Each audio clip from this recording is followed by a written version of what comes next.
আজকে আমরা বিজ্ঞানের 3 নম্বর চ্যাপ্টার আলোচনা করব। তো 3 নম্বর চ্যাপ্টার হলো পরমাণু এবং অণু। ইংরেজিতে বলা হয় অ্যাটমস অ্যান্ড মলিকুলস। অ্যাটমস মানে হচ্ছে পরমাণু, অ্যান্ড মলিকুলস মানে হচ্ছে অণু। তো এই চ্যাপ্টার আমরা আজকে আরম্ভ করব। দেখো, প্রাচীন ভারতীয় এবং গ্রিক দার্শনিক যারা ছিলেন তারা পদার্থের অজ্ঞাত এবং অদৃশ্য, অজানা এবং অদৃশ্য রূপ নিয়ে অনেক চিন্তা ভাবনা করেছিলেন। যে তখনকার সময়ে পদার্থের অনেক পদার্থের রূপ যেহেতু অজানা ছিল, সেই অজানা এবং অদৃশ্য রূপ নিয়ে অনেক চিন্তা ভাবনা করেছিলেন। এবং খ্রিস্টপূর্ব প্রায় 500 সালে ভারতবর্ষে পদার্থের যে বিভাজ্যতা, সেই বিভাজ্যতা নিয়ে চিন্তা করা হয়েছিল। ভারতীয় দার্শনিক মহর্ষি কনাদ, তো মহর্ষি কনাদের মতে পদার্থকে যদি ভাঙতে থাকি আমরা, তাহলে পদার্থকে ভাঙতে থাকলে এক সময় অতি ছোট ছোট কণা পাওয়া যাবে, খুবই ছোট ছোট কণা পাওয়া যাবে, কিন্তু সেই কণাগুলোকে আর ভাঙা যাবে না। মানে এক সময় পদার্থগুলোকে ভাঙতে থাকলে পদার্থগুলোকে ভাঙতে ভাঙতে এক সময় খুবই ছোট ছোট টুকরা পাওয়া যাবে, যে টুকরাগুলোকে কিন্তু আর ভাঙা যাবে না। এবং এই কণাগুলোকে তিনি নাম দিয়েছিলেন পরমাণু।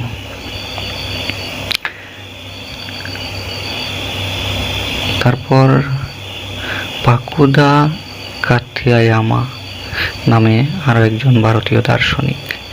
এই ভারতীয় দার্শনিক এই মতবাদকে আরও বিশদভাবে ব্যাখ্যা করেন এবং তিনি বলেন যে এই কণাগুলো সাধারণত যুক্ত অবস্থায় থাকে, যার ফলে সৃষ্টি হয় বিভিন্ন ধরনের পদার্থ।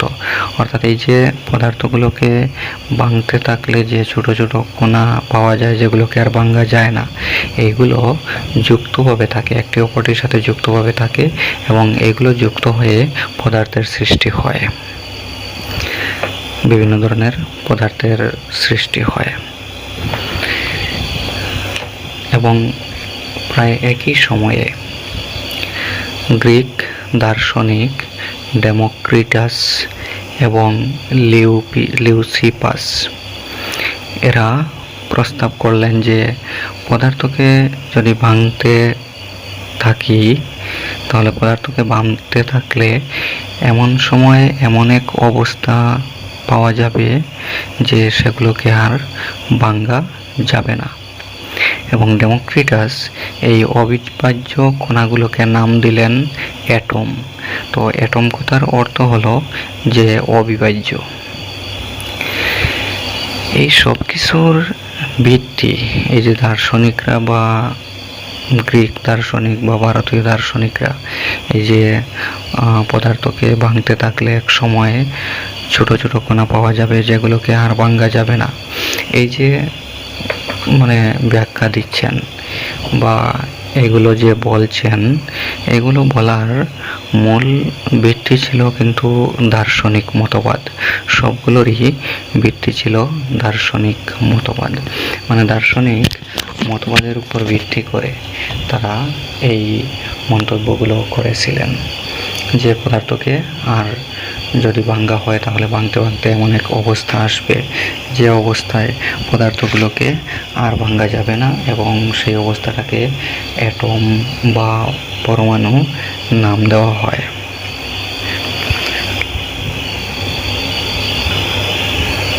অষ্টাদশ শতাব্দীর পর্যন্ত এই সকল যে চিন্তাধারা, পদার্থকে ভাঙতে থাকলে ছোট ছোট টুকরা যখন পাওয়া যাবে এমন এক সময়ে যেগুলোকে আর ভাঙা যাবে না, এই যে চিন্তাধারা, এই চিন্তাধারাগুলো কতটুকু বৈধ, কতটুকু সঠিক, সেটা কিন্তু বিচার করার জন্য কোনো পরীক্ষামূলক কাজ করা হয়নি, মানে এক্সপেরিমেন্টালি সেগুলো প্রমাণ করা হয়নি। অষ্টাদশ শতাব্দীর শেষ দিকে বিজ্ঞানীরা মৌল এবং যৌগের পার্থক্য বুঝতে পারেন এবং তখনই তারা কিভাবে এবং কেন মৌলগুলো পরস্পর যুক্ত হয় এবং এগুলো যুক্ত হওয়ার ফলে কি হয় সেটা সম্পর্কে জানতে উৎসাহী হয়েছিলেন। অ্যান্টোয়েন এল ল্যাভোয়িসিয়ার একজন বিজ্ঞানী। উনি মৌলগুলো যে রাসায়নিকভাবে সংযোগ হয়, এই রাসায়নিক সংযোগের দুইটি গুরুত্বপূর্ণ সূত্র তিনি প্রবর্তন করেছিলেন। অ্যান্টোয়েন এল ল্যাভোয়িসিয়ার বিজ্ঞানী। তাহলে এখন এই অ্যান্টোয়েন এল ল্যাভোয়িসিয়ার যে মৌলগুলো রাসায়নিক সংযোগের যে দুটো গুরুত্বপূর্ণ সূত্র প্রবর্তন করেছিলেন, সেই সূত্রগুলো সম্পর্কে আমরা এখন আলোচনা করব। সূত্রগুলো হলো রাসায়নিক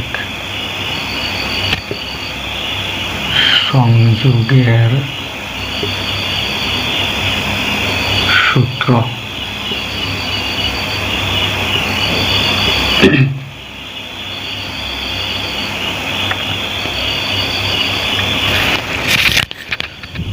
তো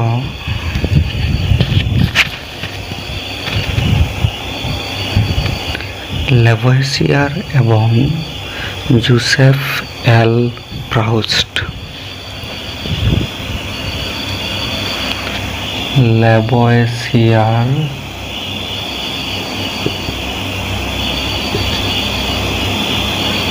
এবং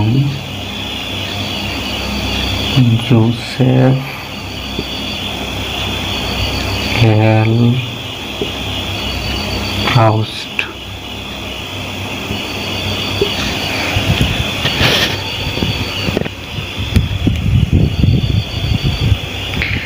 এই বিজ্ঞানীরা অনেক পরীক্ষা নিরীক্ষা করার পর রাসায়নিক সংযোগের দুইটি সূত্র উদ্ভাবন করেছিলেন। এই দুটি সূত্রের মধ্যে নম্বর সূত্রটি হল ভর সংরক্ষণ সূত্র।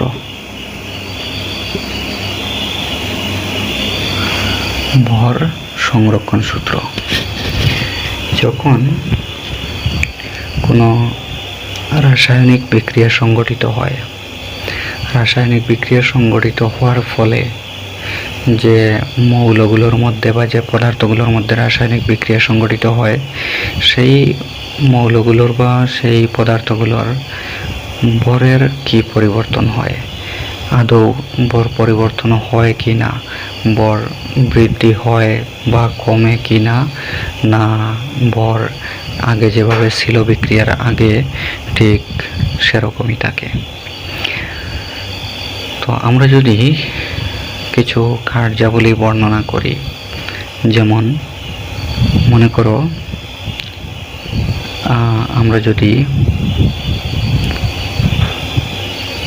যে কোনো ধরনের বিক্রিয়া আমরা সংগঠিত করে সেটা বুঝতে পারি, যেমন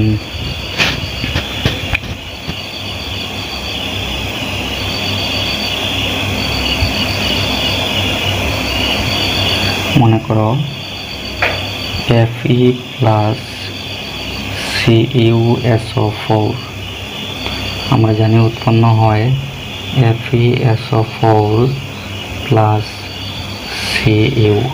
তোমরা ক্লাস 8-এ এই ধরনের বিক্রিয়াগুলো পেয়েছিলে। এখানে আয়রন বেশি সক্রিয়তায় সে কম সক্রিয় মৌলের যৌগ থেকে কম সক্রিয় মৌল কপারকে প্রতিস্থাপিত করবে, এর ফলে আয়রন সালফেট এবং কপার উৎপন্ন হবে। এই ক্ষেত্রে আমরা যে কপার সালফেট এবং আয়রন নিয়েছিলাম, এই দুটোর মধ্যে আমরা যখন বিক্রিয়া সংঘটিত করেছি তখন এই দুটোর মধ্যে বিক্রিয়া সংঘটিত হওয়ার ফলে উৎপন্ন হয়েছে এই দুইটি পদার্থ, আয়রন সালফেট এবং কপার। আমরা যদি এই আয়রন এবং কপার সালফেটের ভর, আয়রন এবং কপার সালফেটের ভর যদি আমরা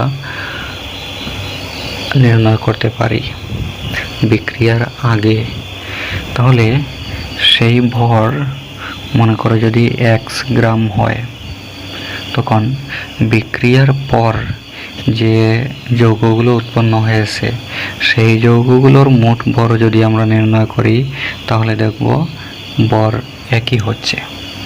এইভাবে কেবল আয়রন এবং কপার সালফেট নয়, যে কোনো মৌল বা যে কোনো যৌগ, যে কোনো পদার্থের বিক্রিয়ার ক্ষেত্রে যে পদার্থগুলোকে আমরা বিক্রিয়া করাবো সেই পদার্থগুলোর ভর বিক্রিয়ার আগে যদি আমরা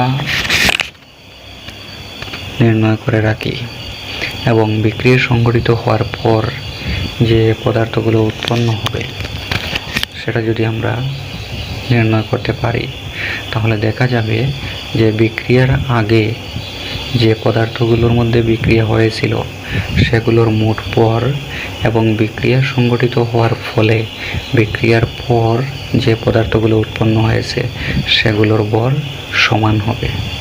অর্থাৎ যখন রাসায়নিক বিক্রিয়া সংঘটিত হবে তখন ভরের কোনো পরিবর্তন হবে না, ভর যেভাবে ছিল সেভাবেই থাকবে, ভর ফিক্সড থাকবে, ধ্রুবক থাকবে।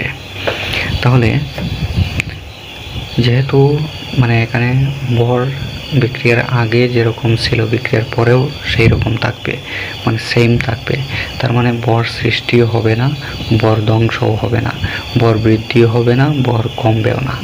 তাহলে দেখা গেল যে যখন কোনো রাসায়নিক বিক্রিয়া সংঘটিত হয়, রাসায়নিক বিক্রিয়া সংঘটিত হওয়ার ফলে ভর সৃষ্টিও হয় না বা ধ্বংসও হয় না, অর্থাৎ মোট ভর ধ্রুবক থাকে। তো এই সূত্রকে বলা হয় ভর সংরক্ষণ সূত্র। অর্থাৎ রাসায়নিক সংযোগের 1 নম্বর যে সূত্র আমরা পেলাম ভর সংরক্ষণ সূত্র, এই সূত্র মতে রাসায়নিক বিক্রিয়ায় ভর সৃষ্টিও হয় না বা ধ্বংসও হয় না, এটাকে বলা হয় ভর সংরক্ষণ সূত্র। তারপর 2 নম্বর যে সূত্র, সেই সূত্রটি হলো স্থির অনুপাত সূত্র অথবা প্রাউস্টের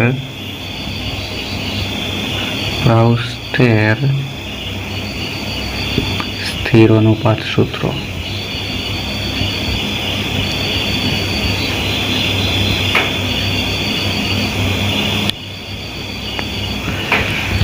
তাহলে এখন প্রাউস্টের স্থির অনুপাত সূত্র মতে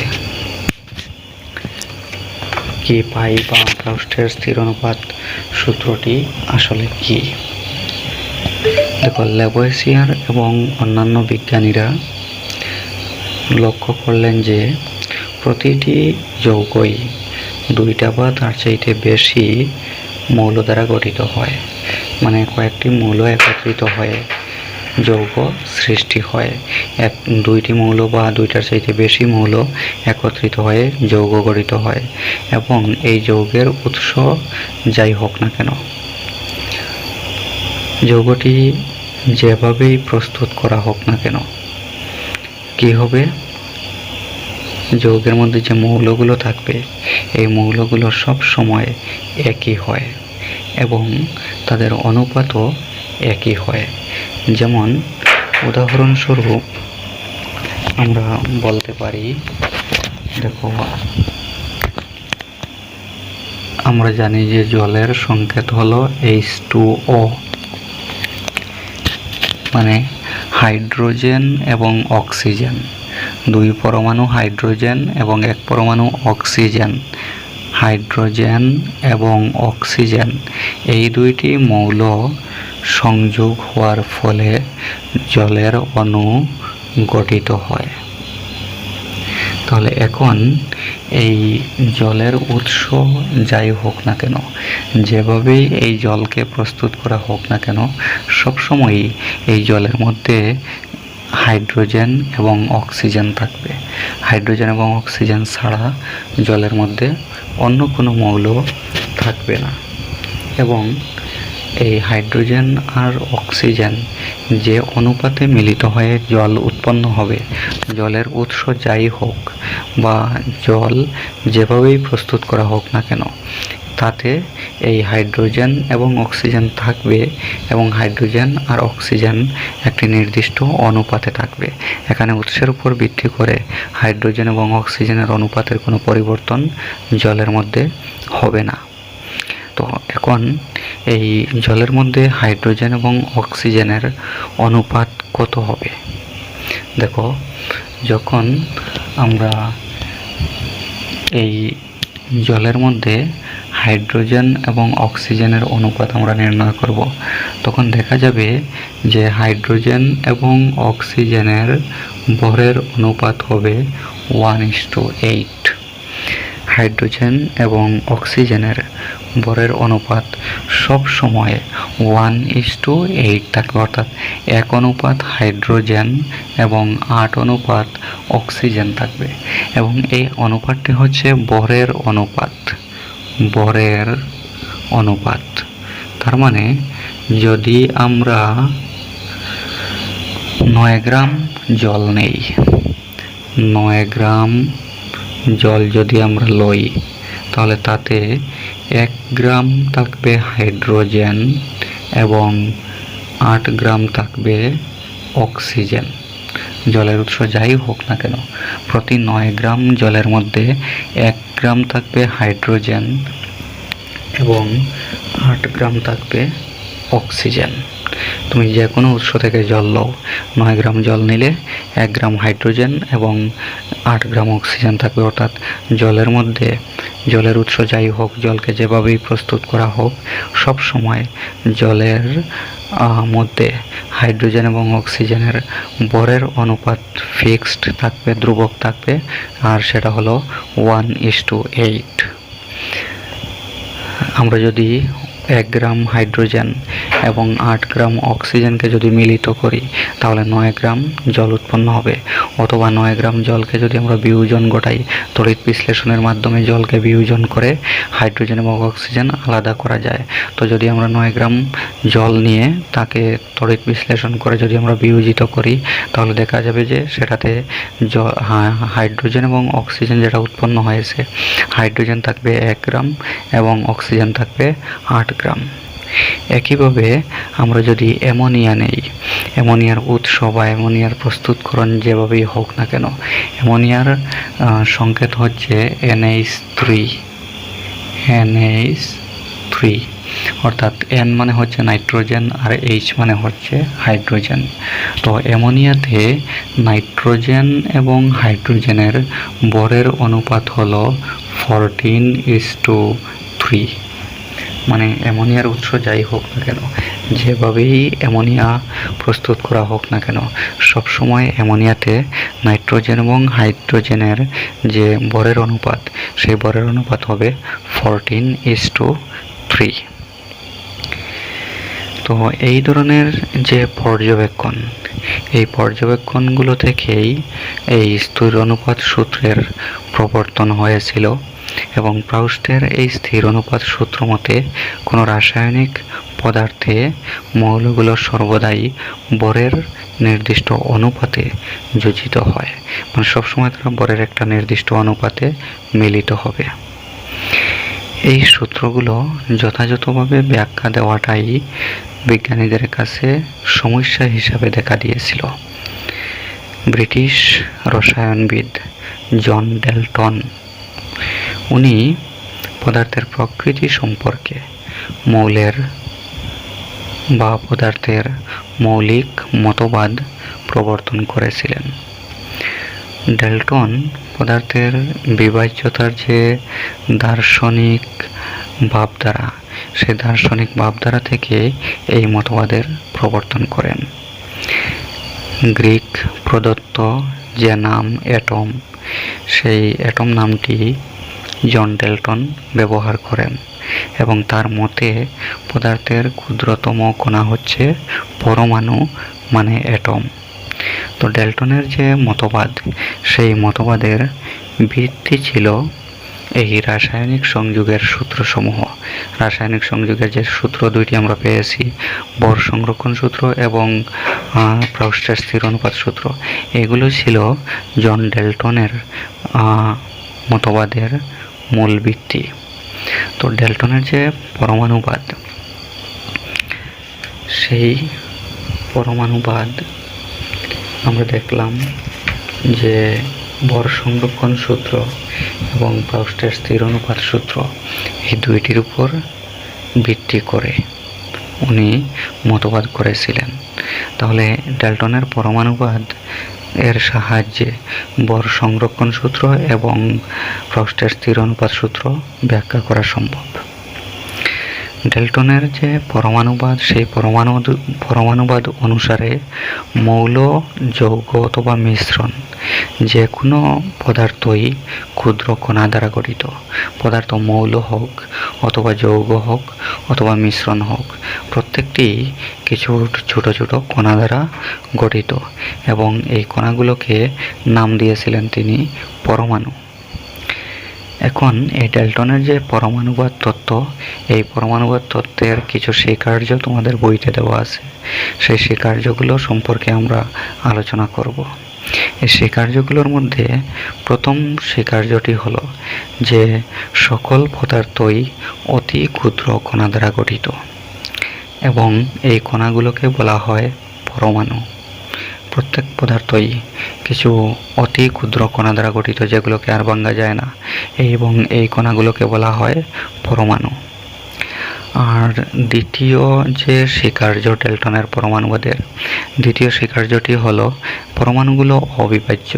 এগুলোকে রাসায়নিক বিক্রিয়া দ্বারা সৃষ্টিও করা যায় না বা ধ্বংসও করা যায় না, মানে এগুলোকে আর ভাঙা যাবে না। পদার্থের যে পরমাণু, সেই পরমাণুগুলো অবিভাজ্য, আর ভাঙা যাবে না। তারপর তিন নম্বর স্বীকার্যটি হলো কোনো একটি মৌলের পরমাণুর ভর ও রাসায়নিক ধর্ম একই। মানে একটি মৌলতে যে পরমাণুগুলো থাকবে, যেহেতু কয়েকটি পরমাণুর দ্বারা একটি মৌল গঠিত হয়, যে কোনো মৌল কয়েকটি ছোট ছোট কণা দ্বারা গঠিত হয়, অর্থাৎ পরমাণু দ্বারা গঠিত হয়। তো একটি মৌলের মধ্যে থাকা যে পরমাণু, সেই পরমাণুগুলোর প্রতিটির ধর্ম এবং প্রতিটির ভর একই থাকে, সেম থাকে। তারপরের যে স্বীকার্য, 4 নম্বর স্বীকার্য, সেই 4 নম্বর স্বীকার্য মতে বলা হয়েছে বিভিন্ন মৌলের পরমাণুর ভর এবং ধর্ম ভিন্ন ভিন্ন। অর্থাৎ আমরা যদি দুই ধরনের মৌল নেই, তাহলে দুই ধরনের মৌলের মধ্যে যে পরমাণুগুলো থাকবে, সেই পরমাণুগুলোর ক্ষেত্রে দেখা যাবে একটি মৌলের পরমাণুর ভর অন্য মৌলের পরমাণুর ভরের সাথে সমান না, অথবা একটি মৌলের পরমাণুর রাসায়নিক ধর্ম অন্য মৌলের পরমাণুর রাসায়নিক ধর্মের সমান নয়। 5 নম্বর যে স্বীকার্য, সেটি হচ্ছে যৌগ গঠন করার সময় পরমাণুগুলো ক্ষুদ্র পূর্ণ সংখ্যার অনুপাতে যোজিত হয়। আমরা দেখেছি যে জল কি হয়েছে, হাইড্রোজেন এবং অক্সিজেন দ্বারা গঠিত হয়েছে, এবং এখানে জল এবং জলের মধ্যে হাইড্রোজেন এবং অক্সিজেনের ভরের অনুপাত ছিল 1:8। এই যে 1 এবং 8, সেটা হলো পূর্ণ সংখ্যা। 1 একটি পূর্ণ সংখ্যা, 8 একটি পূর্ণ সংখ্যা। তো যখন মৌলগুলোর মধ্যে রাসায়নিক সংযোগের ফলে একটি যৌগ উৎপন্ন হবে, তখন যৌগ গঠন করার সময় এই মৌলগুলো ক্ষুদ্র পূর্ণ সংখ্যার অনুপাতে থাকবে। ক্ষুদ্র পূর্ণ সংখ্যার অনুপাত মানে দেখো, এখানে যদি আমি জল 9 গ্রামের মধ্যে যদি 1:8 অনুপাতে, অর্থাৎ 1 গ্রাম হাইড্রোজেন এবং 8 গ্রাম অক্সিজেন থাকে, তাহলে 18 গ্রাম জল যদি আমি নেই, তো 18 গ্রাম জলের মধ্যে থাকবে 2 গ্রাম হাইড্রোজেন এবং 16 গ্রাম অক্সিজেন, তাহলে অনুপাতটা কি হবে? 2:16।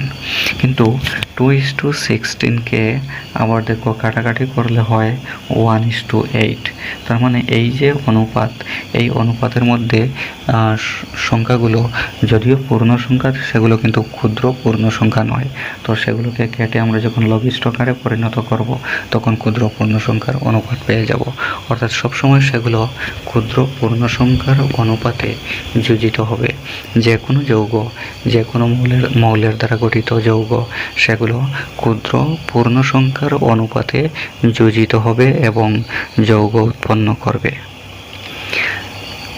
6 নম্বর স্বীকার্যটি হলো যে কোনো একটি যৌগে পরমাণুগুলোর আপেক্ষিক সংখ্যা এবং প্রকার স্থির থাকে।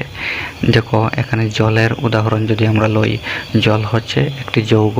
তো জলের মধ্যে হাইড্রোজেন এবং অক্সিজেনের যে সংখ্যা এবং প্রকার, সেটা কি থাকবে? স্থির থাকবে। জলের উৎস যাই হোক না কেন, সব ক্ষেত্রেই কি হবে?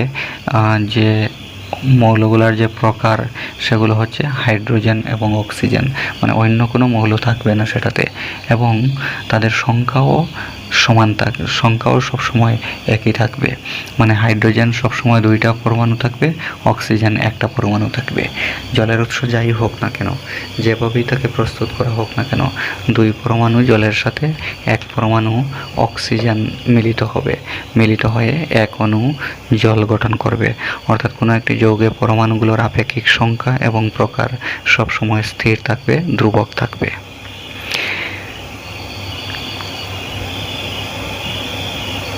ঠিক আছে, তো এই পর্যন্ত আমরা ভর সংরক্ষণ সূত্র এবং স্থির অনুপাত সূত্র, মানে 2টি সূত্র পেয়েছি, যেগুলোকে বলা হয় রাসায়নিক সংযোগের সূত্র।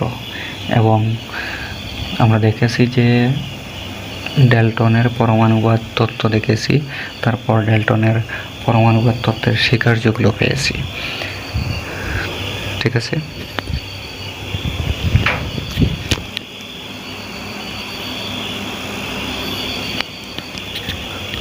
তাহলে আজকে এতটুকু পর্যন্ত আলোচনা করলাম।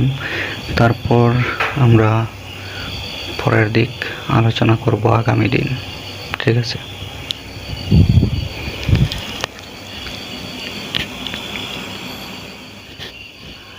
আজকে আমরা 13.2 অনুশীলনীর 10 নম্বর প্রশ্ন করব।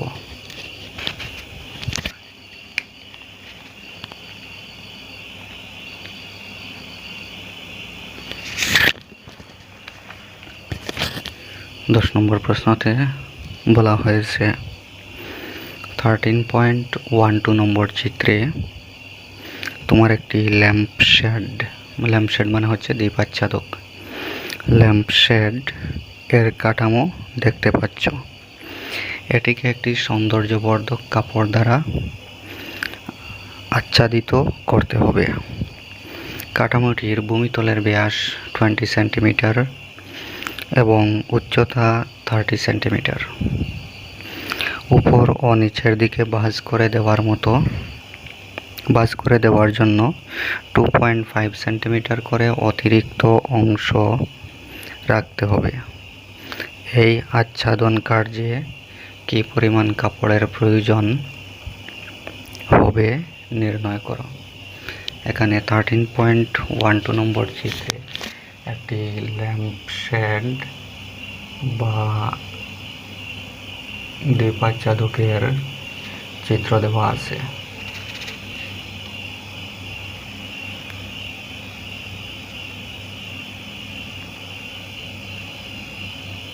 এইরূপ, তাহলে এই চিত্রটি দেখলেই বোঝা যাচ্ছে যে এখানে যে ল্যাম্পশেড, সেই ল্যাম্পশেডটি হচ্ছে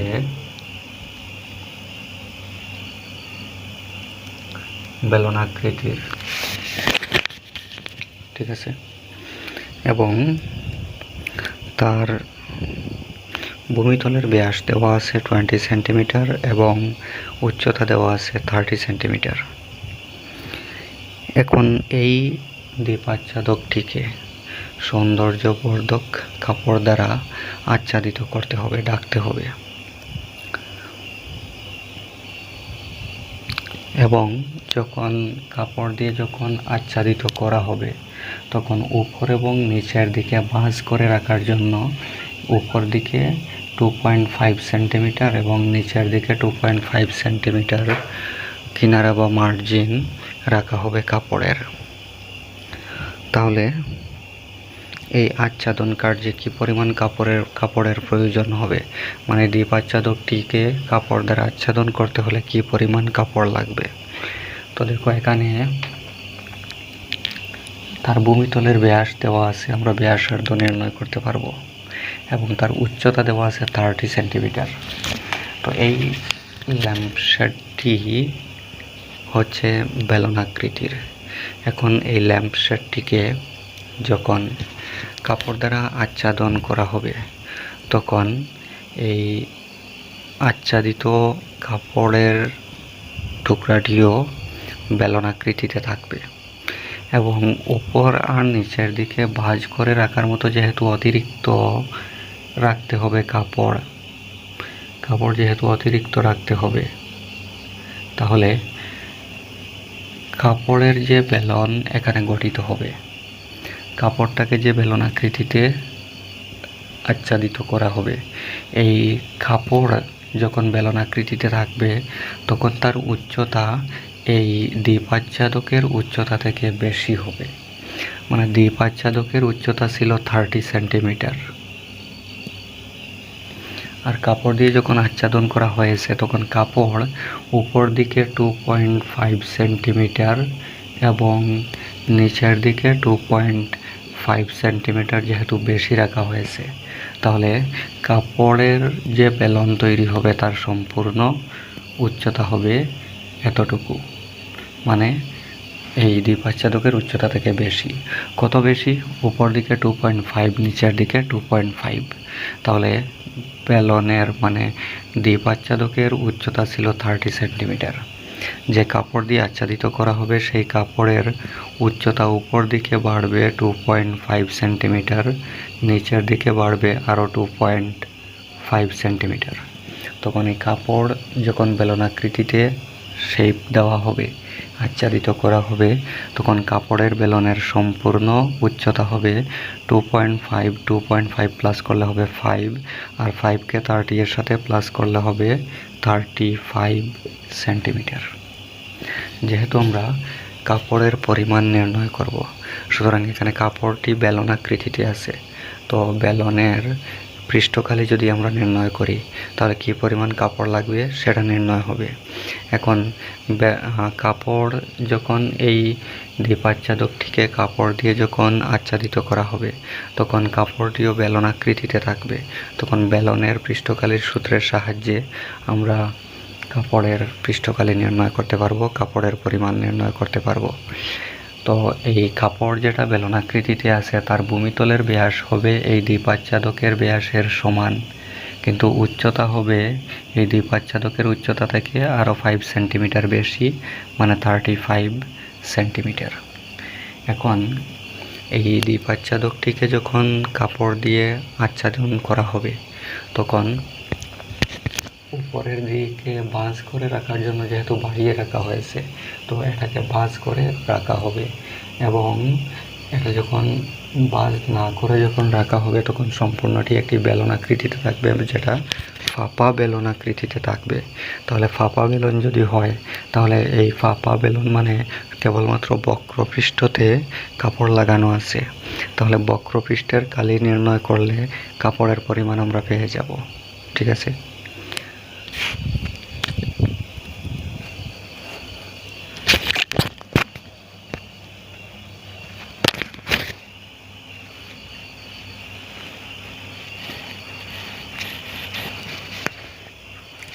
এখানে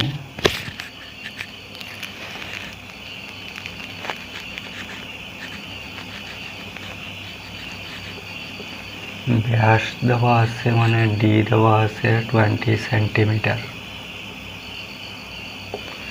তো আমাদের লাগবে ব্যাসার্ধ। ব্যাসার্ধ হবে ব্যাসের অর্ধেক, অতএব ব্যাসার্ধ মানে আর ইকুয়াল টু হবে 10 সেন্টিমিটার। এবং উচ্চতা এইচ ইকুয়াল টু হবে 30 সেন্টিমিটার প্লাস উপর দিকে আরও 2.5 সেন্টিমিটার প্লাস নিচের দিকে আরও 2.5 সেন্টিমিটার ইকুয়াল টু, এখন প্লাস করলে হবে 35 সেন্টিমিটার। তাহলে ব্যাসার্ধ এবং উচ্চতা আমরা পেয়েছি। এখন এই বেলনাকৃতিতে থাকা কাপড়ের পরিমাণ আমরা নির্ণয় করতে পারবো। তো এখানে আমরা যেহেতু বক্রপৃষ্ঠতে কাপড় লাগানো হয়েছে, সুতরাং বেলনের বক্রপৃষ্ঠের কালি আমরা নির্ণয় করব। আমরা জানি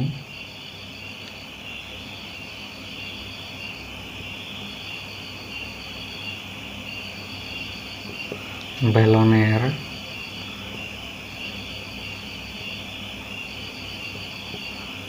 বক্রপৃষ্ঠ কালি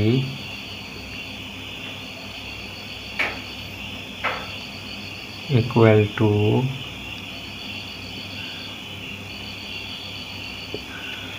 2 π RH ইকুয়াল টু 2 ইন্টু পাইয়ের মান হলো 22/7 ইন্টু আর, আর এর মান ছিল 10 ইন্টু এইচ এর মান ছিল 35। এখানে কাটা যাবে, দেখো 7 দিয়ে 7কে ভাগ করলে 1, 7 দিয়ে 35কে ভাগ করলে হবে 5। এখন পূরণ করব, 2 দিয়ে 22কে পূরণ করলে হবে 44, 44কে 5 দিয়ে ইন্টু করলে 4 5 20 শূন্য হাতে আছে 2, 4 5 20 হাতের 2-এ 22, 220। তাকে আবার পূরণ করতে হবে 10 দিয়ে, তো 10 দিয়ে পূরণ করলে একটা শূন্য বাড়বে, তার মানে 2200। তাহলে বেলনের বক্রপৃষ্ঠ কালি মানে এই বেলনটি ছিল কাপড়ের, মানে যখন দ্বিপাচ্ছাদকটি কাপড় দিয়ে আবৃত করা হয়েছিল তখন একটি বেলন আমরা পেয়েছিলাম যে বেলনের পৃষ্ঠতে কাপড় ছিল, সুতরাং কাপড়ের পরিমাণ হবে 2200। অতএব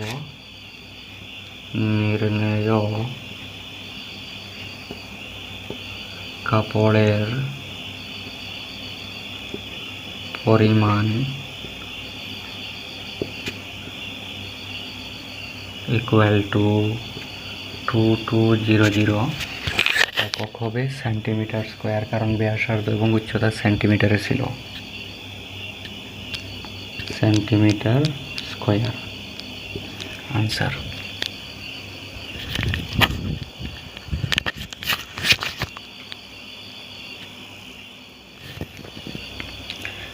এখন 11 নম্বর প্রশ্ন। 11 নম্বর প্রশ্নতে বলা হয়েছে একটি বিদ্যালয়ের ছাত্রছাত্রীদেরকে কোনো একটি প্রতিযোগিতায় কার্ডবোর্ডের সাহায্যে ভূমিযুক্ত ও বেলনাকৃতির কলমদানি বানিয়ে অলঙ্কৃত করতে বলা হয়েছিল। প্রতিটি কলমদানির ব্যাসার্ধ 3 সেন্টিমিটার এবং উচ্চতা 10.5 সেন্টিমিটার। প্রতিযোগীদেরকে প্রয়োজনীয় কার্ডবোর্ড বিদ্যালয় কর্তৃপক্ষকেই সরবরাহ করতে হবে। যদি প্রতিযোগীর সংখ্যা 35 হয় তবে কী পরিমাণ কার্ডবোর্ড কিনতে হয়েছিল। এখানে দেখো কলমদানিগুলো বলা হয়েছে ভূমিযুক্ত এবং বেলনাকৃতির। তো ভূমিযুক্ত এবং বেলনাকৃতির যদি হয় সেগুলো নির্ণয় করতে হবে কার্ডবোর্ড দিয়ে।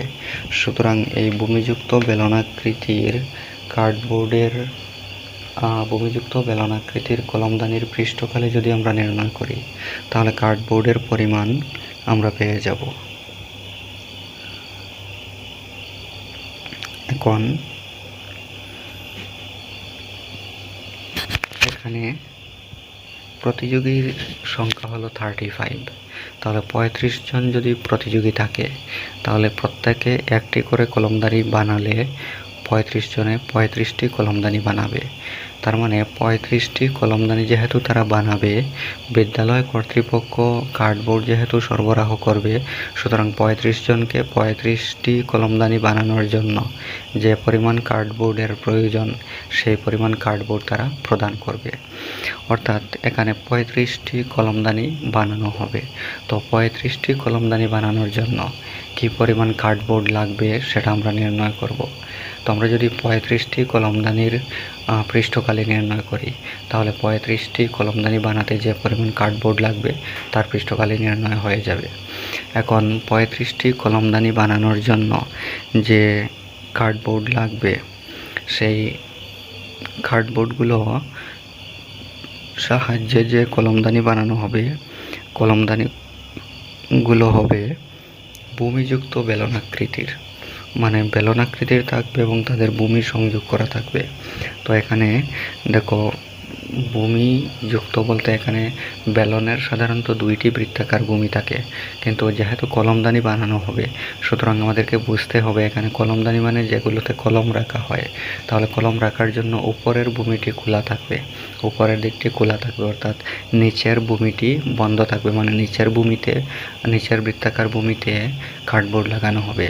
তাহলে এখন আমরা 35টি কলমদানি বানানোর জন্য যে পরিমাণ কার্ডবোর্ড লাগবে তার পরিমাণ নির্ণয় করতে হলে আমরা 35টি কলমদানির পৃষ্ঠকালি নির্ণয় করতে হবে। আর 35টি কলমদানির পৃষ্ঠকালি আমরা নির্ণয় করতে পারবো যদি একটি কলমদানির পৃষ্ঠকালি আমরা নির্ণয় করি। একটি কলমদানির পৃষ্ঠকে 35 দিয়ে পূরণ করলে 35টি কলমদানির পৃষ্ঠকালি পাওয়া যাবে। তো এখন একটি কলমদানির পৃষ্ঠকালি প্রথমে নির্ণয় করতে হবে। এখন একটি কলমদানির পৃষ্ঠকালি যদি আমরা নির্ণয় করি, তাহলে কলমদানিগুলো যেহেতু বেলনাকৃতিতে আছে এবং ভূমিযুক্ত, সুতরাং বেলনের বক্রপৃষ্ঠ কালি এবং একটি বৃত্তাকার ভূমির কালি, যদি আমরা বেলনের বক্রপৃষ্ঠ কালির সাথে একটি বৃত্তাকার ভূমির কালি প্লাস করি, তাহলে আমরা একটি কলমদানির পৃষ্ঠকালি পেয়ে যাব। সুতরাং একটি কলমদানির পৃষ্ঠকালি নির্ণয় করে আমরা তাকে 35 দিয়ে ইন্টু করলে 35টি কলমদানির পৃষ্ঠকালি পেয়ে যাব। ঠিক আছে। তো এখানে ব্যাসার্ধ এবং উচ্চতা দেওয়া আছে 11 নম্বর।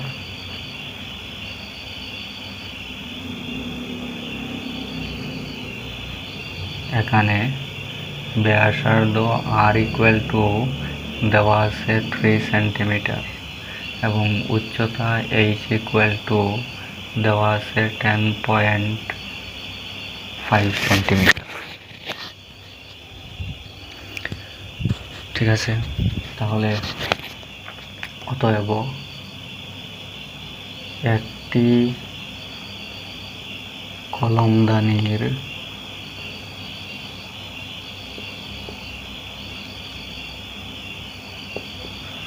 পৃষ্ঠকালি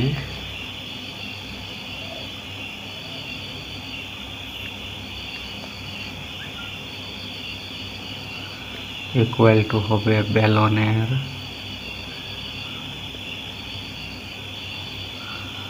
বক্রপৃষ্ঠকালি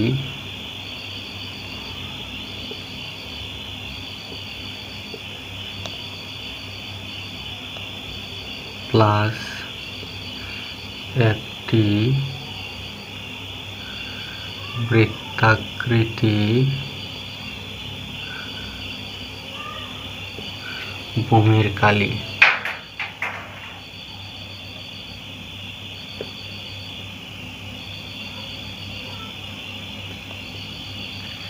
একটি বৃত্তাকৃতি ভূমির কালি। এখন বেলনের বক্রপৃষ্ঠ কালির সূত্র হবে 2πRh প্লাস একটি বৃত্তাকৃতি ভূমির কালি। ভূমি যেহেতু বৃত্তাকৃতির, তো বৃত্তের কালি হবে, বৃত্তের কালি হলো πr²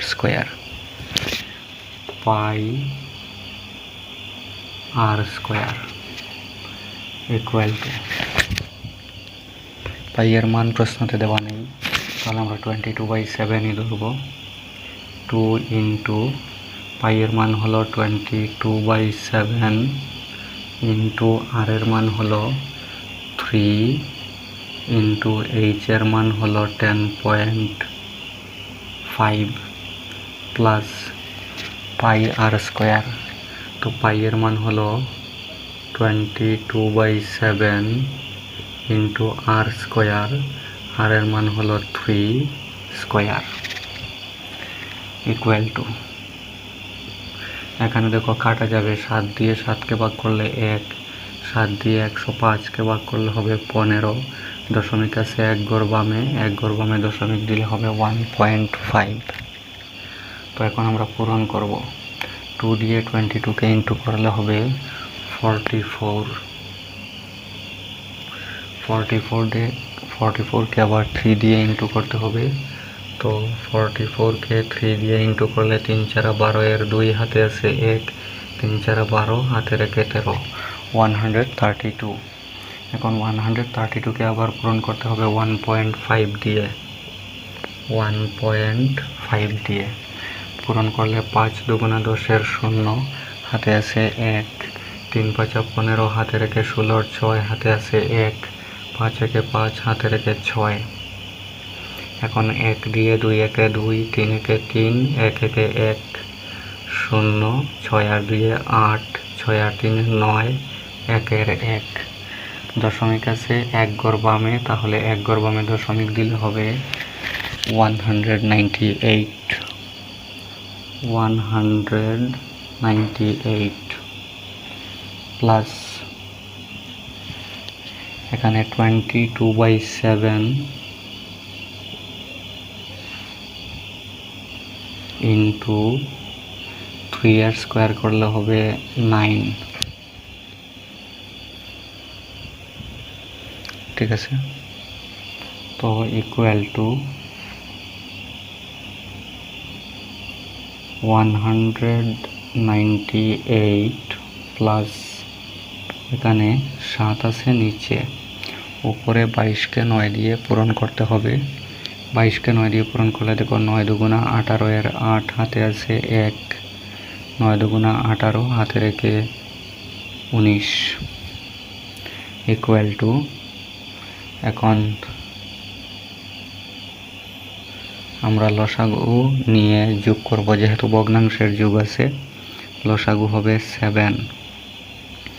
এখানে নিচে 1 আছে, 1 দিয়ে 7কে ভাগ করলে 7, 7 দিয়ে পূরণ করলে 7 আর 56, 6 হাতে আছে 5, 7 নং 63 আর 5 68, 8 হাতে আছে 6, 7 একে 7, হাতের 6 13 প্লাস 7 দিয়ে 7কে ভাগ করলে 1, 1 দিয়ে 198কে পূরণ করলে হবে 198 ইকুয়াল টু, নিচে 7 আছে আর উপরে 1386 এর সাথে 198 প্লাস করব। 6 আর 8 14, এর 4 হাতে আছে 1, 58 এর 17, হাতে রেখে 18, এর 8 হাতে আছে 1, 3 আর 1 4, হাতে রেখে 5, 1 এর 1, 1584। তো এখন আমরা যদি 1584কে 7 দিয়ে ভাগ করি, তাহলে একটি কলমদানির পৃষ্ঠকালি আমরা পেয়ে যাব। তো এখানে ভাগ করার প্রয়োজন নেই, কারণ এখানে একটি কলমদানির পৃষ্ঠকালি আমরা নির্ণয় করেছি। আমরা নির্ণয় করব 35টি কলমদানির পৃষ্ঠকালি। সুতরাং একটি কলমদানির পৃষ্ঠকালিকে 35 দিয়ে যেহেতু পূরণ করতে হবে, 35টি কলমদানির পৃষ্ঠকালি আমরা নির্ণয় করব। তো একটির পৃষ্ঠকালিকে 35 দিয়ে যখন পূরণ করব, 35-এর তার সাথে 7 কাটা যাবে, সেজন্য এখানে ভাগ করার প্রয়োজন নেই। তাহলে আমরা কি পেয়েছি দেখো, অতএব একটি কলমদানির পৃষ্ঠকালি ইকুয়াল টু 1584 ডিভাইডেড বাই 7, একক হবে সেন্টিমিটার স্কোয়ার।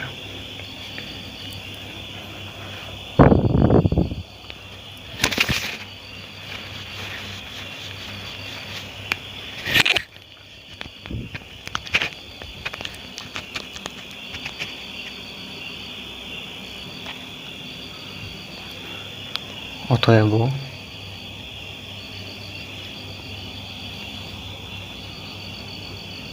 35টি কলমদানির পৃষ্ঠকালি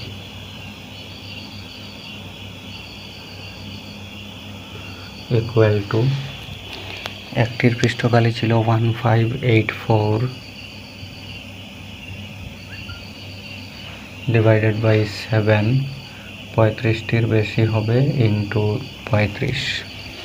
এখন এখানে কাটা যাবে 7 দিয়ে 7কে ভাগ করলে 1, 7 দিয়ে 35কে ভাগ করলে 5 ইকুয়াল টু, এখন 1584কে 5 দিয়ে ইন্টু করতে হবে, 1584কে 5 দিয়ে ইন্টু, 4 5 20-এর 0 হাতে আছে 2, 5 8 40, হাতের 2 42-এর 2 হাতে আছে 4, 5 5 25 আর 4 29-এর 9 হাতে আছে 2, 5 1 5 হাতের 2 7, 7920।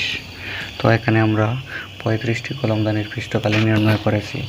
আর কার্ডবোর্ড দিয়ে কলমদানিগুলো বানাতে হবে। এই কার্ডবোর্ডগুলো বিদ্যালয় কর্তৃপক্ষ যেহেতু সরবরাহ করবে, তো বিদ্যালয় কর্তৃপক্ষ 35টি কলমদানি বানাতে যে পরিমাণ কার্ডবোর্ড লাগবে তার সমান পরিমাণ কার্ডবোর্ড যেহেতু প্রদান করবে, সুতরাং 35টি কলমদানির পৃষ্ঠকালি বানাতে লাগে 7920 সেন্টিমিটার স্কোয়ার কার্ডবোর্ড।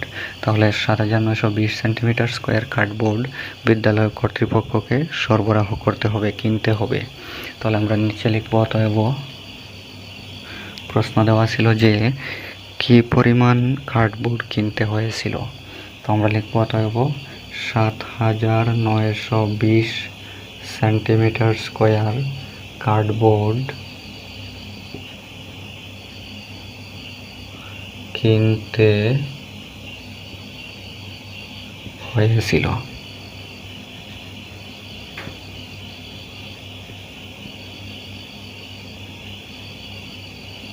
আনসার।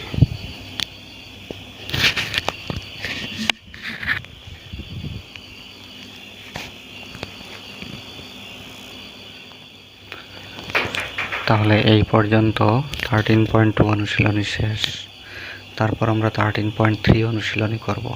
তো 13.3 অনুশীলনী করার জন্য আরও 2টি সূত্র শিখতে হবে। একটি সূত্র হলো শঙ্কুর বক্রপৃষ্ঠকালি এবং একটি হলো শঙ্কুর সম্পূর্ণ পৃষ্ঠকালি। তাহলে শঙ্কুর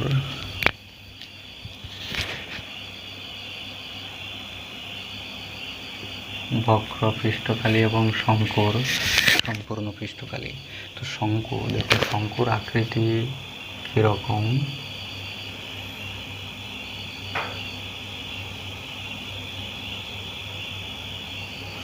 এই হলো শঙ্কুর আকৃতি। তোমরা যেমন আইসক্রিমের যে প্যাকেটগুলো দেখেছো সেগুলো হচ্ছে শঙ্কুর আকৃতির। তো আমি এখানে তোমাদেরকে শঙ্কুর আকৃতি দেখিয়ে দিচ্ছি এবং শঙ্কুর যে বক্রপৃষ্ঠকালি এবং সম্পূর্ণ পৃষ্ঠকালি কী হবে সেটা আমি আলোচনা করছি।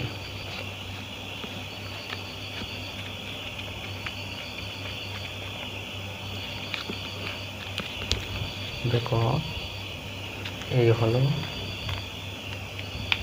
শঙ্কু, ঠিক আছে, এই হলো শঙ্কু। এখন শঙ্কুর ক্ষেত্রে তার বৃত্তাকৃতির ভূমি একটি আছে, ঠিক আছে, একটি বৃত্তাকৃতির ভূমি আছে। তো যদি শঙ্কুটি বন্ধ হয়, বন্ধ থাকলে তার বৃত্তাকৃতির ভূমি থাকবে, মানে এই বৃত্তাকৃতির ভূমিতে পৃষ্ঠ থাকবে। আর যদি শঙ্কুটি ফাঁপা হয় বা খোলা হয় তাহলে তার বৃত্তাকৃতির ভূমিতে কোনো পৃষ্ঠ থাকবে না। এখন যদি শঙ্কুটির বক্রপৃষ্ঠকালি বলা হয় তাহলে কেবল এই পৃষ্ঠের কালি হবে শঙ্কুর বক্রপৃষ্ঠকালি, আর সম্পূর্ণ পৃষ্ঠের কালি বললে এই পৃষ্ঠের কালি প্লাস এই বৃত্তাকৃতি ভূমির কালি, ঠিক আছে। শঙ্কুর বক্রপৃষ্ঠকালির সাথে যদি তার বৃত্তাকৃতি ভূমির কালি প্লাস করা হয় তাহলে শঙ্কুর সম্পূর্ণ পৃষ্ঠকালি আমরা পেয়ে যাব। তো এখন শঙ্কুর সম্পূর্ণ পৃষ্ঠকালি কত হবে আর শঙ্কুর বক্রপৃষ্ঠকালি কত হবে? দেখো, শঙ্কুটাকে যখন আমরা, এই ছিল শঙ্কু, এই শঙ্কু ছিল, তার যে কোনো একটা জায়গাতে যদি আমরা এইভাবে উপর নিচে কেটে দিই, কাটার ফলে আমরা এই পৃষ্ঠটি এখন ছেড়ে দিলাম, যদি খোলা হয়, খোলা যদি শঙ্কু হয়, তাহলে তার যে কোনো একটা জায়গাতে কাটলে যে পৃষ্ঠটি আমরা পেয়ে যাব, সেই পৃষ্ঠটি এইভাবে একটি বৃত্তকলার মতো হবে। বৃত্তকলা আমরা দেখেছিলাম যে বৃত্তচাপ এবং ব্যাসার্ধের মধ্যবর্তী অঞ্চল। তো এখানে শঙ্কুটাকে যখন আমরা কাটব, শঙ্কুটাকে কাটার পর তার আকৃতি আমরা এইভাবে পাই, এইভাবে পাই।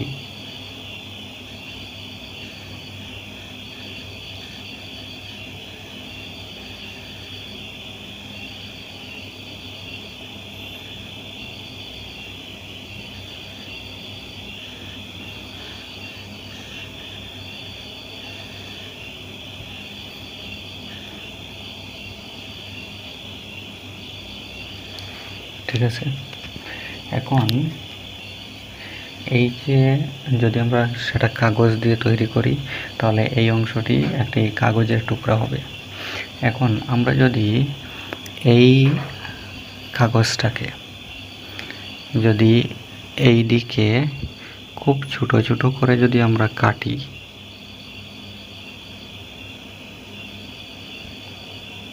খুব ছোট ছোট যদি আমরা কাটি, তাহলে এই যে অংশ, এই অংশটি হবে একটি ত্রিভুজ। কারণ এখানে যদিও এই যে লাইন, এই লাইনটি বৃত্তাকৃতিতে ছিল, তো বৃত্তাকৃতির লাইনের যদি খুব ছোট একটি অংশ আমরা নেই, তাহলে সেই অংশটি আসলে একটি সরলরেখার মতো হবে।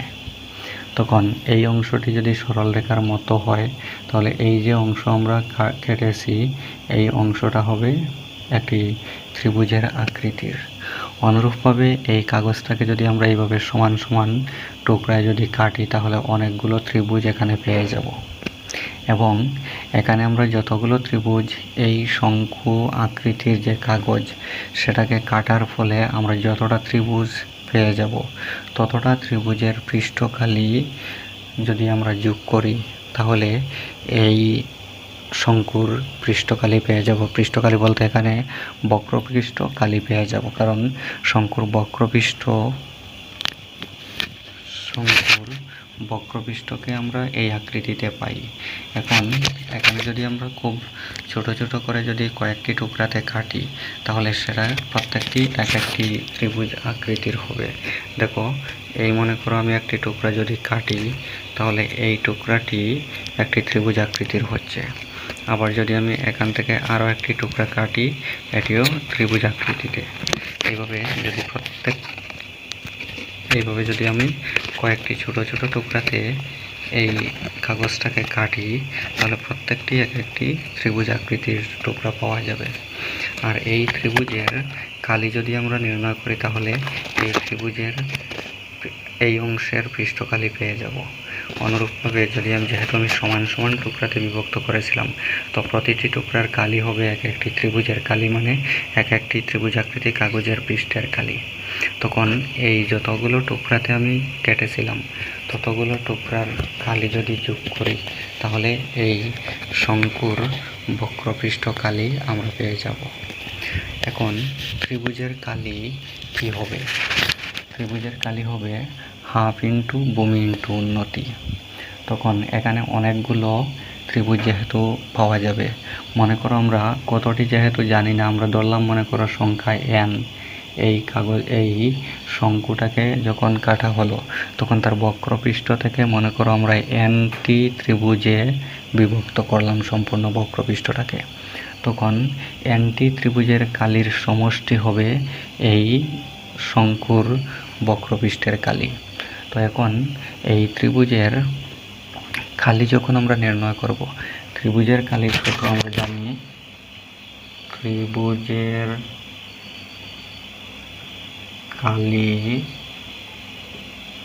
আমরা জানি হাফ ইন্টু ভূমি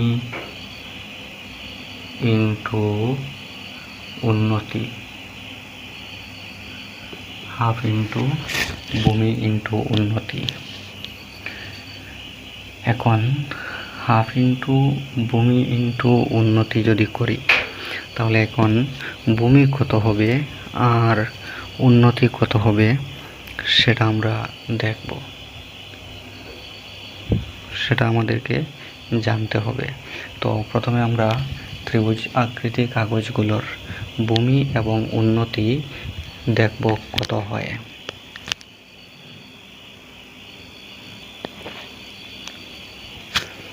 তো এখন ভূমি এবং উন্নতি জানার জন্য দেখো এখানে আরেকটি কথা আমি আলোচনা করি। এই যে শঙ্কু, এই শঙ্কুর ক্ষেত্রে তার উচ্চতা, অ্যাকচুয়ালি উচ্চতা বলতে আমরা কি ধরি, উচ্চতা বলতে আমরা তার লম্ব দূরত্বটাকে ধরি। মানে এটি হচ্ছে শঙ্কুর শীর্ষবিন্দু আর এটি হচ্ছে তার ভূমি। তো শীর্ষবিন্দু থেকে ভূমির উপর আমি একটি লম্ব অঙ্কন করলাম। যখন আমি লম্ব অঙ্কন করলাম তখন এটি হবে শঙ্কুর উচ্চতা। আর এই যে অংশ তির্যকভাবে আছে সেটাকে তির্যক উচ্চতা বা নতি উচ্চতা বলা হয়। তির্যক উচ্চতা বা নতি উচ্চতা বলা হয়। এবং তির্যক উচ্চতা বা নতি উচ্চতাকে বোঝানো হয় এল দিয়ে।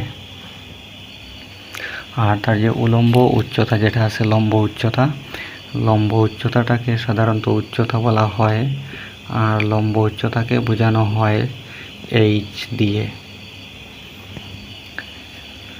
এখন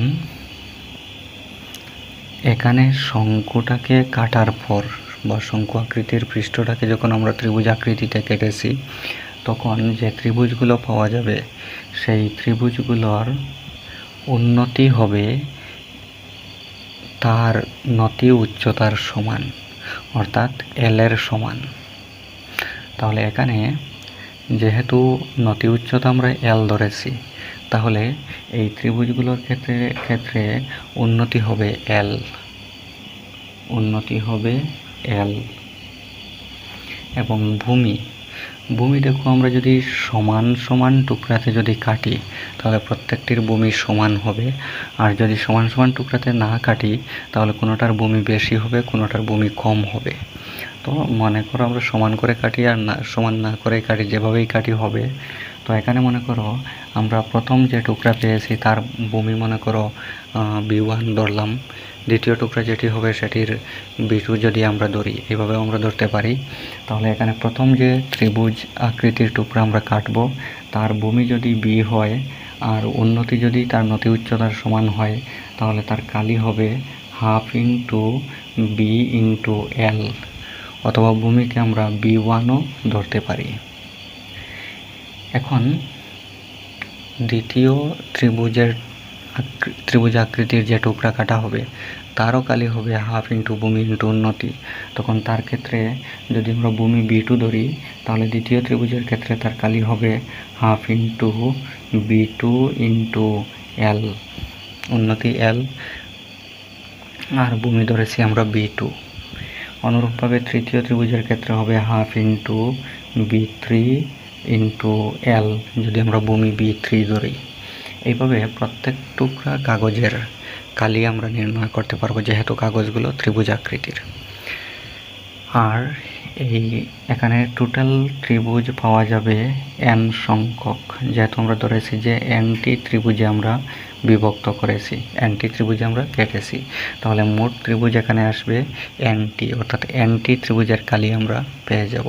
তো প্রথমটির যদি half into B1 into L হয়, দ্বিতীয়টির half into B2 into L হয়, তৃতীয়টির half into B2 into B3 into L হয়, এইভাবে চতুর্থটির half into B4 into L হবে, এবং nতম যেটি থাকবে তার হবে half into bn into l। 3 নম্বর হলে b3, তাহলে n-তম হলে bn। এখন এই ত্রিভুজগুলোর কালি যদি আমরা প্লাস করি, সবগুলোর কালি যদি আমরা প্লাস করি, তাহলে এই পৃষ্ঠের কালি, এই সম্পূর্ণ পৃষ্ঠের কালি পেয়ে যাব। তার মানে শঙ্কুর বক্রপৃষ্ঠ কালি আমরা পেয়ে যাব।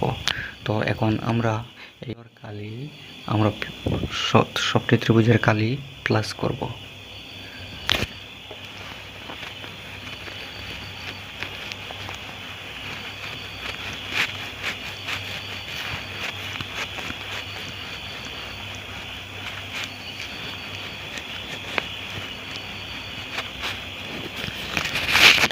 তাহলে শঙ্কুর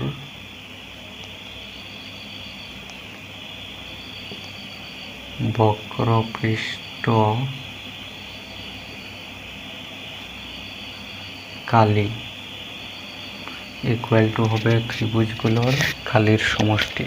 তো প্রথম ত্রিভুজের কালি আমরা ধরেছি half into b1 into l plus দ্বিতীয় ত্রিভুজের কালি আমরা ধরেছি half into b2 into l plus তৃতীয় ত্রিভুজের কালি আমরা ধরেছিলাম half into b3 into l plus n-তম যে ত্রিভুজ তার কালি আমরা পেয়েছি half into bn into l। এই সবগুলো প্লাস করলে দেখো প্রত্যেকটিতে হাফ ইন্টু l আছে, তাহলে হাফ ইন্টু l কমন আসবে। আনলে প্রথমটাতে থাকবে b1 প্লাস দ্বিতীয়টাতে থাকবে b2 প্লাস তৃতীয়টাতে থাকবে b3 প্লাস লাস্টেরটাতে থাকবে bn। ঠিক আছে, এখন দেখো আমরা যে শঙ্কু আকৃতির যে কাগজ ছিল, যেটা থেকে আমরা ত্রিভুজগুলো কেটেছিলাম, তো সেই ত্রিভুজগুলোর যেমন প্রথম ত্রিভুজ যদি এটি হয়, আমি একটু বড় করে দেখাচ্ছি, এই যদি প্রথম ত্রিভুজ হয় তাহলে এটি ছিল তার উন্নতি এবং এটি ছিল ভূমি। তো প্রথম ক্ষেত্রে আমরা ধরেছিলাম ভূমি b1, তারপর দ্বিতীয় ক্ষেত্রে আমরা ভূমি ধরেছি b2, তৃতীয় ক্ষেত্রে আমরা ধরেছি ভূমি b3, এইভাবে b4 b5 bn। তাহলে এখন b1 plus b2 plus b3 plus dot dot plus bn হবে এই অংশের দৈর্ঘ্য। এই যে লাইন, এই যে অংশ, এই যে কিনারা, তার সম্পূর্ণ দৈর্ঘ্য হবে b1 plus b2 plus b3 plus bn এর মান। তো এখন এই সম্পূর্ণ অংশটি কীরকম ছিল? বৃত্তাকৃতিতে ছিল। তাহলে যদি বৃত্তাকৃতিতে থাকে, যেমন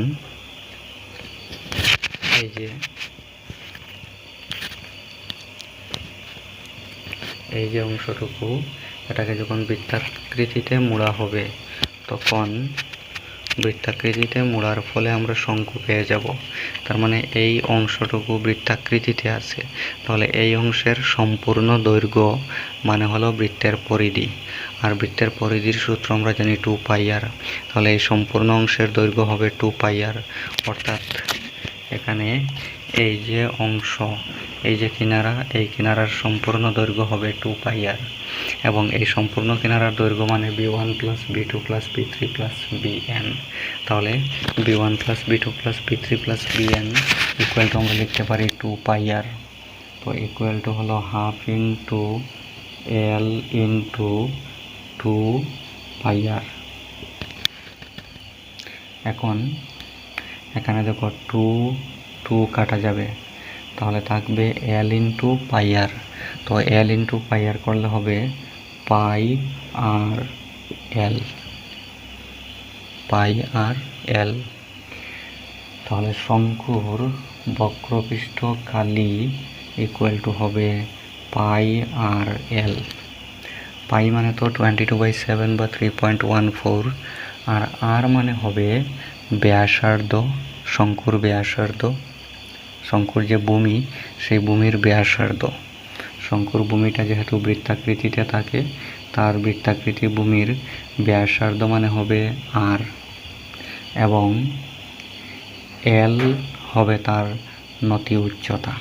এগুলো মনে রাখতে হবে। আর হলো শঙ্কুর ভূমি ব্যাসার্ধ এবং এল হলো শঙ্কুর নতি উচ্চতা।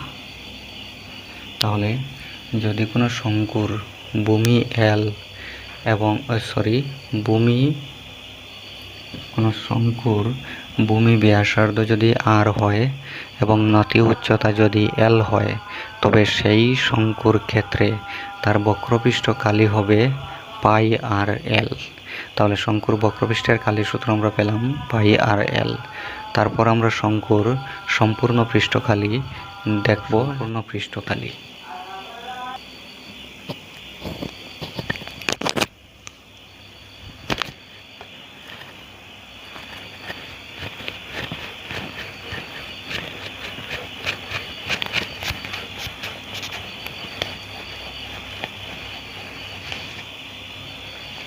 তো এখন শঙ্কুর সম্পূর্ণ পৃষ্ঠকালি।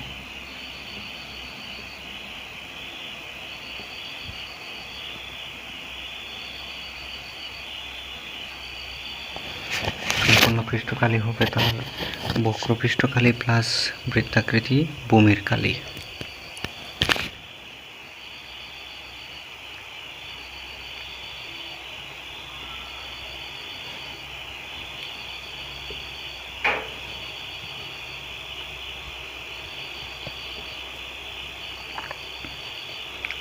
বৃত্তাকৃতি ভূমির কালি।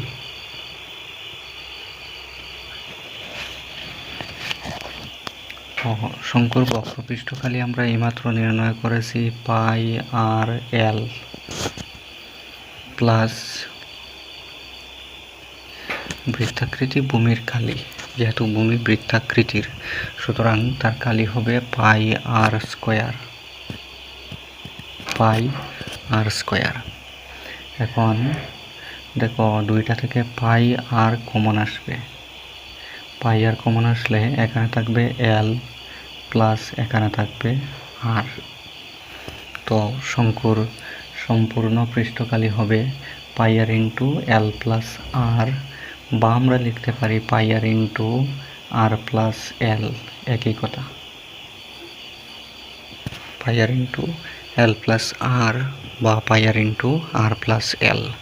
তো এখানেও আর হবে ব্যাসার্ধ এবং এল হবে নতি উচ্চতা। এখন দেখো, এই যদি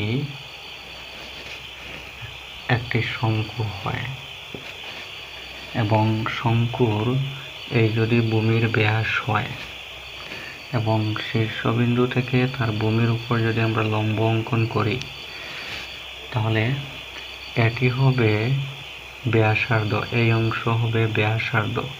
সম্পূর্ণটা যেহেতু ভূমি আর সম্পূর্ণটা যেহেতু ব্যাস, তো ব্যাসের অর্ধেক করলে হবে ব্যাসার্ধ, মানে ব্যাসার্ধকে আমরা আর দিয়ে ধরি।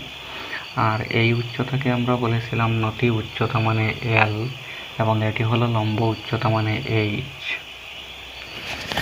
তাহলে এখন শঙ্কুর নতি উচ্চতা, ব্যাসার্ধ এবং লম্ব উচ্চতা, এই তিনটার মধ্যে সম্পর্ক কি হবে?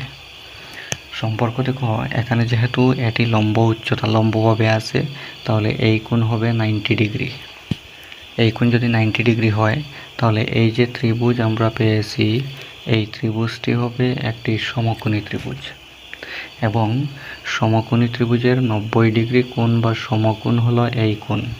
তাহলে সমকোণের বিপরীত বাহুটি হবে অতিভুজ। সমকোণী ত্রিভুজের সমকোণের বিপরীত বাহুকে আমরা বলি অতিভুজ, এবং বাকি দুটো বাহুর একটি হবে ভূমি এবং একটি হবে লম্ব। এখন এই সমকোণী ত্রিভুজের ক্ষেত্রে তার যে লম্ব, ভূমি এবং অতিভুজ এই বাহুগুলোর মধ্যে একটি সম্পর্ক আছে, যেটাকে আমরা পাইথাগোরাসের সূত্র বলি। তো পাইথাগোরাসের সূত্র মতে হলো অতিভুজ এর বর্গ অপর বাহু দুটোর বর্গের সমষ্টির সমান, মানে ভূমির বর্গ এবং উচ্চতার বর্গের সমষ্টির সমান।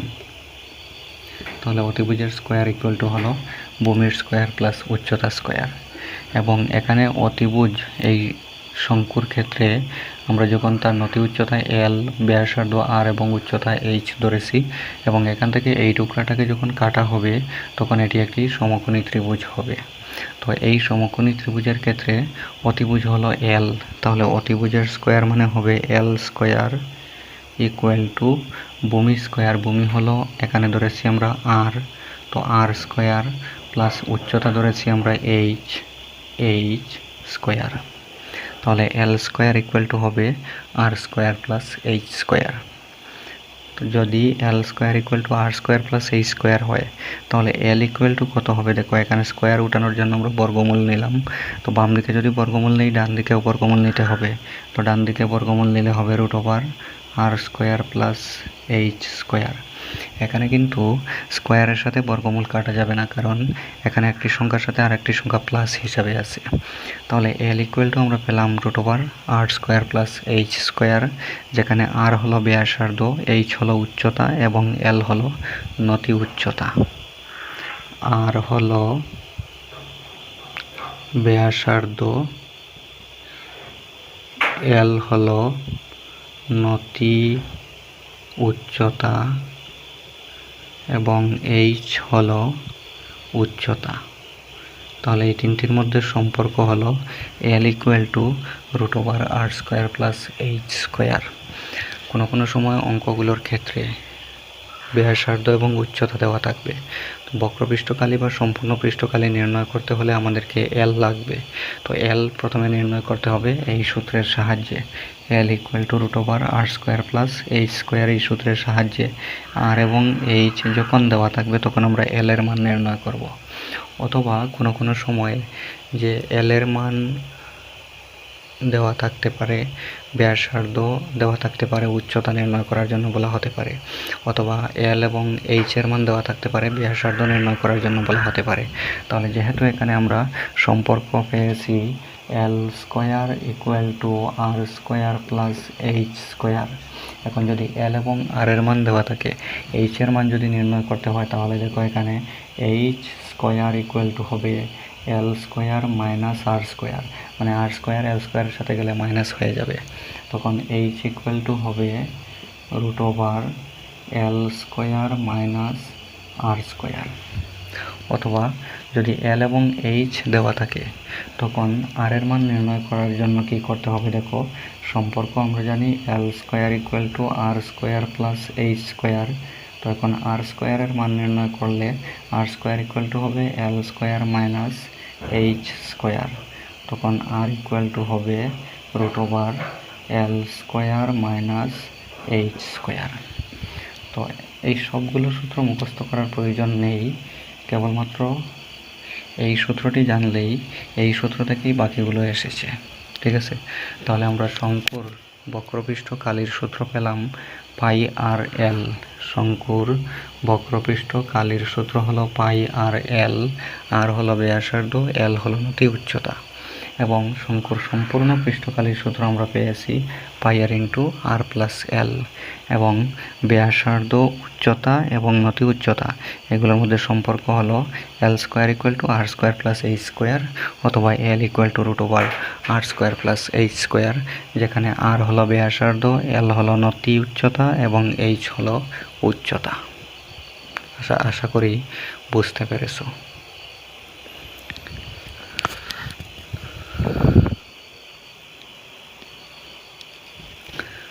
তো এখন আমরা 13.3 অনুশীলনীর 1 নম্বর প্রশ্নটি করব। 1 নম্বর প্রশ্নতে দেখো 13.3তে আবার বলা আছে যে বিশেষভাবে উল্লেখ করা না হলে পাই ইকুয়াল টু 22/7 ধরবে। 1 নম্বর প্রশ্ন হচ্ছে একটি শঙ্কুর ভূমির ব্যাস 10.5 সেন্টিমিটার এবং উচ্চতা 10 সেন্টিমিটার। এটির বক্রপৃষ্ঠের কালি নির্ণয় করো। এখানে ভূমির ব্যাস এবং উচ্চতা দেওয়া আছে। তাহলে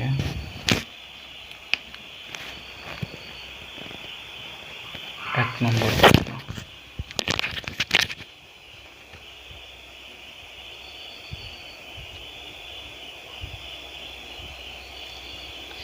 আচ্ছা, এখানে প্রশ্নটি একটু শুদ্ধ করতে হবে। দেখো, এখানে উচ্চতা দেওয়া আছে 10 সেন্টিমিটার। এটি উচ্চতা নয়, এটি হবে নতি উচ্চতা, মানে নতি উচ্চতা হবে 10 সেন্টিমিটার।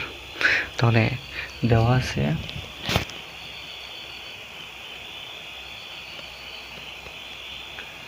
ভূমির ব্যাস মানে ডি ইকুয়াল টু দেওয়া আছে 10.5 সেন্টিমিটার। 10.5 সেন্টিমিটার। তাহলে ব্যাসার্ধ আমাদের লাগবে, তো ব্যাসার্ধ হবে ব্যাসের অর্ধেক, মানে 10.5/2 সেন্টিমিটার। দিয়ে ভাগ করলে আমরা ব্যাসের অর্ধেক পেয়ে যাব। তাহলে 2 দিয়ে ভাগ করলে 10.5/2 সেন্টিমিটার। ভাগ করার প্রয়োজন নেই, এখানে যেহেতু পাই আছে, পাইয়ের মান 22/7, তো 22 এর সাথে এই 2 কাটা যাবে, সেজন্য এখানে আর ভাগ করে সময় নষ্ট করার প্রয়োজন নেই। এবং নতি উচ্চতা L ইকুয়াল টু হলো 10 centimetre. L equal to 10 centimetre. এখন বলা হয়েছে যে এটির বক্রপৃষ্ঠের কালি নির্ণয় করো। তো যেহেতু শঙ্কুর ভূমির ব্যাস এবং নতি উচ্চতা দেওয়া আছে, তাহলে শঙ্কুর বক্রপৃষ্ঠ কালি আমরা নির্ণয়ের জন্য আমরা সূত্র পেয়েছিলাম, শঙ্কুর বক্রপৃষ্ঠ কালি ইকুয়াল টু হলো পাই আর এল। তাহলে আমরা জানি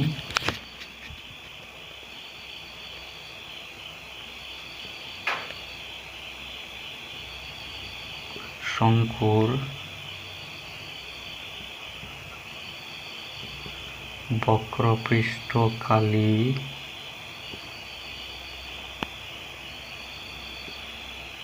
equal to pi R L.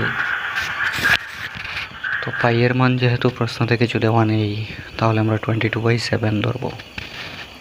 Equal two পাইয়ের মান হলো 22/7 ইন্টু আর এর মান ছিল 10.5/2 ইন্টু এল এর মান ছিল 10। তাহলে এখানে দেখো 2 দিয়ে 2কে ভাগ করলে 1, 2 দিয়ে 22কে ভাগ করলে 11, 7 দিয়ে 7কে ভাগ করলে 1, 7 105-এর মধ্যে যাবে 15 বার, আর দশমিক আছে এক ঘর বামে, তাহলে হবে 1.5 ইকুয়াল টু, এখন 11 দিয়ে 1.5কে ইন্টু করতে হবে।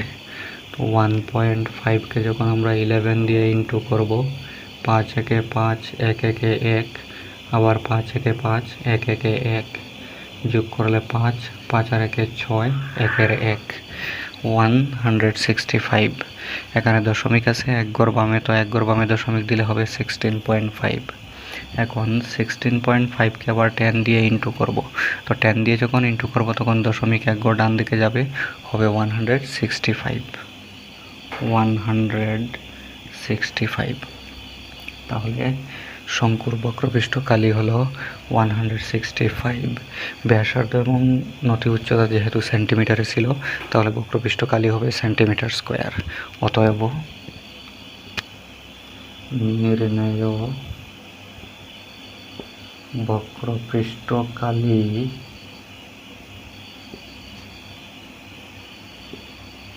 Equal to 165 centimetre square. Answer.